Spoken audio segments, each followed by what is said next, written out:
For today's video guys, in the morning, gagawa ko ng fluffy pancake para sa aking mga alaga guys. So ayan, ang ating pancake ay kailangan natin ng ingredients na flour, syempre guys. Voice over lang po ako dito guys ha. So ayan, may vanilla tayo, may baking powder. At saka kailangan din natin ng itlog.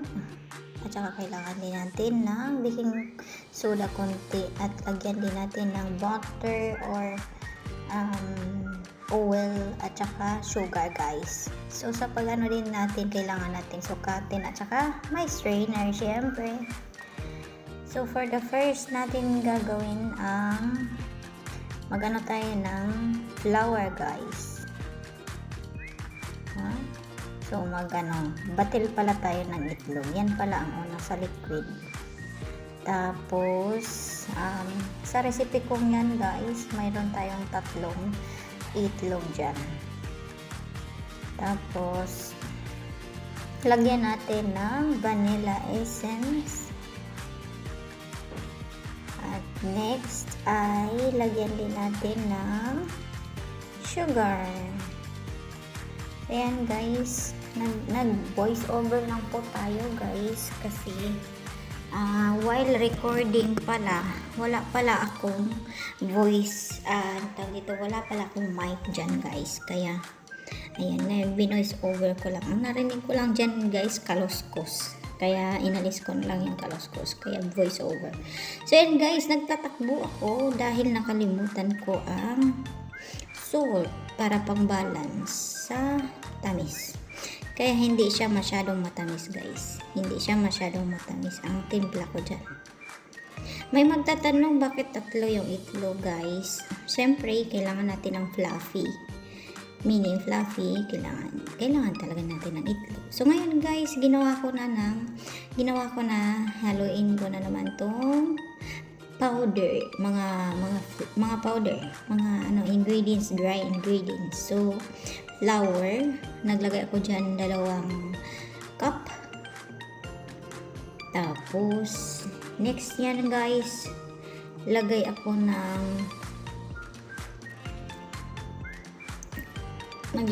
dyan guys ng baking powder at saka baking soda.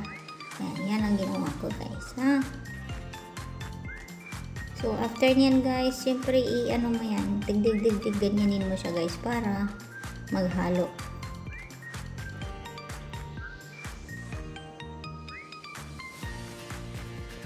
Yan na, baking soda na tayo guys para siya.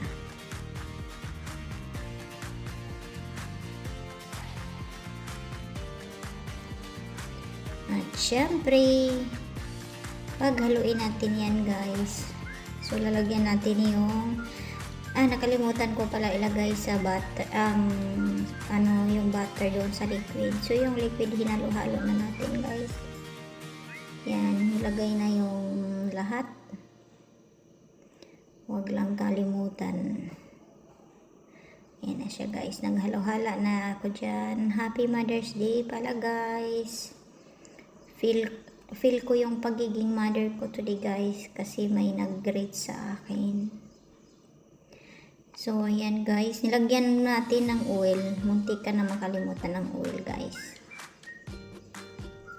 So yan, halo-halo ko na yan guys. Mix na yan.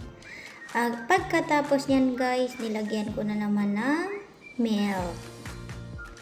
Ayan. So yan ang ingredients natin guys. Milk,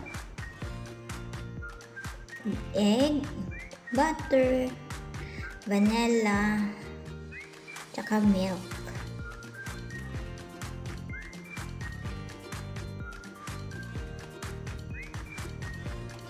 So yan guys, mikos-mikos na natin yan guys. So yung dry ingredients naman natin ay i-strain na natin yun.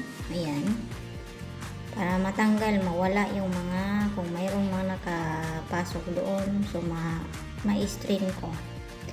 So yan guys, pagkatapos yan guys, nilagay natin yan sa liquid. Pagkatapos sa liquid, imimix na natin yan guys. Ayan.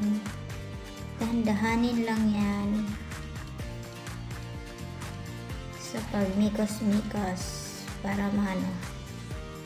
So yan guys, dahil may pagka-dry pa siya guys, nagalagay ulit ako ng milk dyan guys, kasi hindi ko pa nakuha yung texture talaga. So nilagyan ko pa yan ng another milk, mga half cup, para pagkatapos kung ano yan guys, yan kahit anong pagmikos-mikos ko yan dyan guys, ganun pa rin talaga siya. Hindi ko makuha ang mixture, kaya nag-add ako ulit guys ng milk. So yan. So mikos-mikos ko na naman ulit yan guys. Okay, inad ko dyan ang butter guys, para ma-mix ko na-mix ko talaga lahat yan guys. So yan, hindi mahirap magmikos-mikos guys.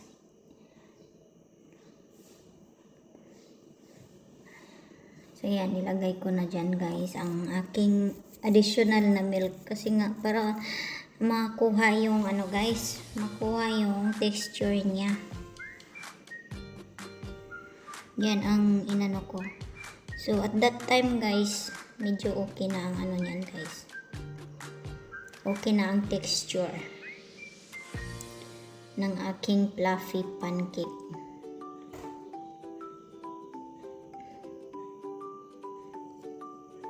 Ayan, ready na po yan guys. Nagmikos-mikos lang dyan si Madam Iselin. Ay Madam, sana all Madam, Mother Iselin. So yan guys, ang importante dyan guys, kung hindi ka naman kontento sa pagbikos-mikos mo, pwede mo naman siya dyan, pwede mo yan ilagay doon sa strainer guys, ilipat mo sa kabilang container para talagang wala nang mamumuo-muo, kasi doon pa lang sa strainer anuhin mo na yung mga buo-buo. Alright, so yan guys, ganyan ang texture guys ha, dapat medyo may pagkalapot-lapot, ganun talaga siya. Tapos after nyan guys, dalhin mo na yan doon sa pagluluto. So kapag ikaw naman ay guys, dapat talaga marunong ka magtingin-tingin kung kailangan mo siyang linisan dyan na banda o So kailangan mo talaga siyang linisan bago ka umalis. Kung lipat ka sa kabila, dapat paglinis ka muna. So yan. Tinikman ko muna guys, para ko talaga kung tama ba yung aking timpla. So yan guys, inano ko na siya dyan guys. Nagsimula na tayo magpainit ng kaha para iluto na yung ating pancake, kasi waiting na yung mga alaga ko guys sa breakfast nila. Kaya yan guys,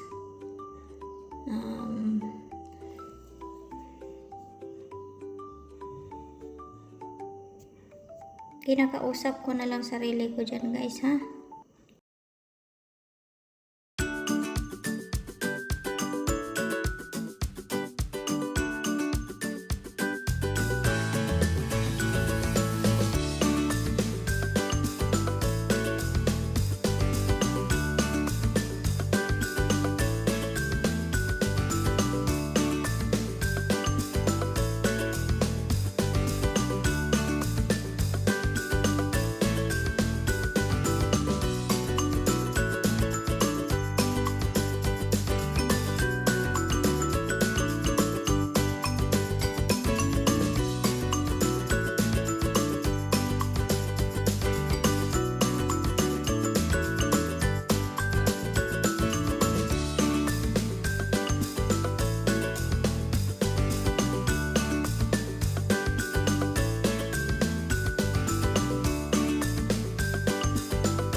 tapos na tayo dyan guys. At saka ready na ang ating ready na